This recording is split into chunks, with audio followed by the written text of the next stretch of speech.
अच्छी हो तो रंग लाती है, मेहनत गहरी हो तो सबको भाती है, और मेहनत नादान हो तो टूट जाती, लेकिन मेहनत हमारे आप जैसे विद्यार्थी को तो इतिहास बनाती है।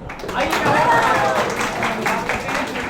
और आज की क्लास में ये टॉपिक जो है इंप्रेटिव सेंटेंस का, जब रिपोर्टेड स्पीच की शुरुआत लेट अस से होता है, जैसा कि आप क्वेश्चन 2018 में देखें, प्री और मेंस में दोनों पूछा गया। लिखा है सवाल में कि they said to me let us enjoy the class.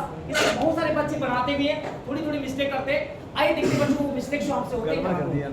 सवाल का जो रूल है, जो तरीका है, अगर हम बात करें कहां पे मिस्टेक्स हुई है, देखिए सबसे पहले हमें करना क्या है। अगर हम लोग बात करें बच्चों रूल्स की, या हम बात करें बच्चों नियम की, तो इसका रूल और नियम क्या है। कहता है कि सबसे पहले चेक करिए, इसमें सब्जेक्ट दिया है, यस दिया है, इसमें वर्ब दिया है, यस दिया है, इसमें चेक करिए ऑब्जेक्ट गिवन है कि नहीं है, यस ऑब्जेक्ट गिवन है। अभी तक हम लोग गलती क्या करते हैं, देखिए सारे बच्चों को मैं बता दूं कहां पे मिस्टेक होता है।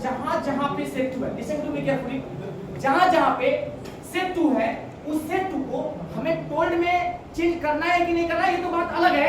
सबसे पहले हम चूंकि यहाँ पे अपनी बात की शिक्षा में रख रहे हैं, इसलिए इसको हम लोग बोलते हैं सजेस्टेड। लेकिन इसी को अब यहाँ पे मैं बताऊं बच्चों का मिस्टेक क्या था। बहुत सारे बच्चे मिस्टेक करते हैं, क्या करते हैं, बच्चे सजेस्टेड के बाद में लिख देते हैं, जबकि रूल ये होता है कि डायरेक्ट से इनडायरेक्ट बनाते समय ऑब्जेक्ट के साथ टू लगाना जरूरी होता है। तो बच्चे क्या करते हैं, टू हटा देते हैं। आपको सजेस्टेड टू लगाना है, आई रिपीट सजेस्टेड टू लगाना है, टू नहीं हटाना है। थोड़ी सी मिस्टेक, उसी को हम लोग सही करेंगे।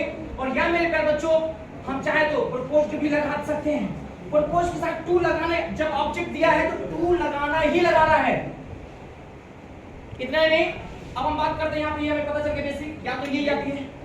अगर हम बात करें स्टेप नंबर सेकंड की, तो प्यारे साथियों कंजंक्शन हमेशा हम लोग दैट लगाएंगे। कंजंक्शन अगर कोई पूछेगा क्या लगाएंगे, तो कंजंक्शन हमेशा हम लोग याद रखना दैट लगाएंगे। दूसरा स्टेप, तीसरा स्टेप क्या कहता है बच्चे यहाँ पे, कि अगर यहाँ पे लेटेस्ट दिया है और वर्ब का फर्स्ट फॉर्म दिया है, पूरा ऑब्जेक्ट दिया है, आपको चेक करना है यहाँ पे लेट दिया रहेगा, लेटेस्ट दिया रहेगा, या बच्चों कभी लेट्स दिया रहेगा, तो इसके साथ वर्ब का फर्स्ट फॉर्म प्लस ऑब्जेक्ट आएगा। और ये हमारा रिपोर्टेड स्पीच में गिवन होगा, और हमें डायरेक्ट से इनडायरेक्ट बनाना है।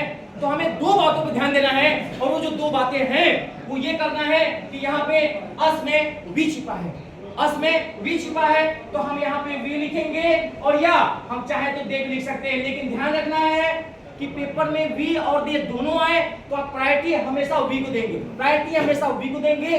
दोनों हालांकि सही होता है, क्योंकि यहाँ पे हम सजेशन भी दे रहे हैं, सलाह भी दे रहे हैं, इसीलिए यहाँ पे वी के साथ हम यहाँ पे मॉडल वर्ब शुड लगाते हैं।